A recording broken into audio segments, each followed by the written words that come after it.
Hello दोस्तों, कैसे हो आप। उम्मीद है सब खैरियत से होंगे।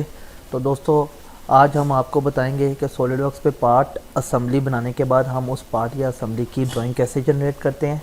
तो आइए चलते हैं। मैंने ये एक कॉमन पार्ट ओपन किया हुआ है, ठीक है। तो हम देखते हैं इसकी एक क्विक ड्राइंग कैसे जनरेट करेंगे।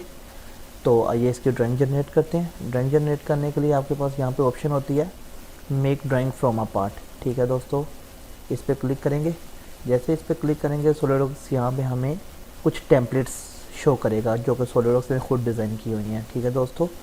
तो ये कुछ टेम्पलेट्स हैं A1 A2 A3 A4 size की ISO के स्टैंडर्ड के मुताबिक। अगर आप चाहते हैं कि जो सॉलिडवर्क्स का अपना कोई स्टैंडर्ड शो हो जाए, ये वाले हैं। इनमें से भी आप रेडीमेड जो है टेम्पलेट्स सिलेक्ट कर सकते हैं, या दोस्तों आप अपनी कंपनी की खुद की कस्टमाइज टेम्पलेट पर बनाकर भी यूज़ कर सकते हैं, ठीक है दोस्तों।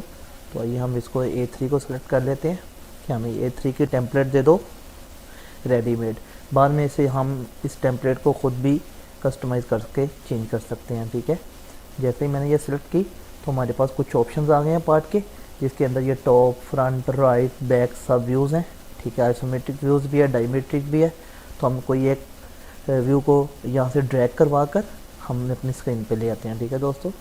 हम इस व्यू को यहाँ पे ले आए। जैसे मैंने ये व्यू वहाँ पे रखा तो मैंने अपने माउस को राइट साइड पे शिफ्ट किया तो ये इसकी प्रोजेक्शन आ गई है, ठीक है। ये इसकी राइट साइड प्रोजेक्शन है। मैंने लेफ़्ट पे माउस क्लिक किया तो ये इसकी लेफ़्ट प्रोजेक्शन आ गई, ठीक है दोस्तों। ये मैंने इस पर राइट पे क्लिक कर देता हूँ, एक ये प्रोजेक्शन बन जाती है। सेंटर लाइन भी साथ उसने खुद ही से ऑटोमेटिक ड्रा करती हैं। एक ये प्रोजेक्शन ले लेते हैं, इधर लेके आता हूँ, ये आइसोमेट्रिक आती है, ठीक है। ऊपर जाता हूँ, ये टॉप प्रोजेक्शन आ जाएगी। तो अगर मैं इसको एस्केप कर दूँ तो ये इस वक्त प्रोजेक्शन ख़त्म हो जाएगी, ठीक है। मैं चाहता हूँ इधर इसकी मुझे एक और प्रोजेक्शन लेती है। मैं इस व्यू को सिलेक्ट करूँगा तो यहाँ पे हमारे पास एक प्रोजेक्टेड व्यू की ऑप्शन होती है। इसको सिलेक्ट करके आप एक और यहाँ पे इस व्यू की भी प्रोजेक्शन ले सकते हैं, ठीक है। तो आप चाहते हैं जी अगर आपने आइसोमेट्रिक व्यू लेना है तो आप वहीं पे ड्राइंग पे ऑप्शन करके यहाँ से आइसोमेट्रिक कोई भी जो भी व्यू चाहिए यहाँ से भी आप ड्रैग करवा कर यहाँ पर ला सकते हैं, ठीक है दोस्तों। ये थी एक क्विक ड्राइंग को जनरेट करना। इसकी डिटेलिंग के बारे में, इसके हिडन पार्ट्स कैसे शो करेंगे हम आपको नेक्स्ट लेक्चर्स में बताएंगे। तो अभी हम आपको बताते हैं कि ये ड्राइंग जनरेट हो गई तो इसकी डायमेंशंस कैसे करनी है। ये व्यू लेआउट था जहाँ पे इसके व्यूज़ हमने जनरेट किया है। एनोटेशन में आ जाए, यहाँ पे हम जाके स्मार्ट डायमेंशनिंग से इसकी डायमेंशन दे सकते हैं। जैसा कि इसको रिसर्च को मैं सिलेक्ट कर लेता हूँ, इसकी डायमेंशन ऊपर दे देते हैं, ठीक है।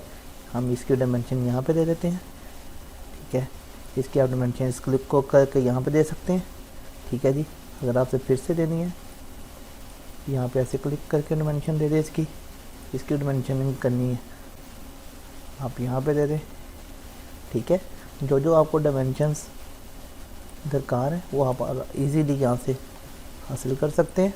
इसकी यहाँ से पकड़ा, यहाँ पे क्लिक किया, ये हमने यहाँ पे भी दे सकते हैं, अंदर दे सकते हैं, जहाँ पे आपका दिल करे दे सकते हैं, ठीक है दोस्तों। तो ये थी हमारी आज की एक क्विक ड्राइंग जनरेट करने की वीडियो। तो आगे अगर आप और चाहते हैं कि आपको इस तरह की इन्फॉर्मेटिव वीडियोस मिलती रहे तो प्लीज़ हमारे चैनल को फॉलो करते रहे। Thank you so much for watching this video.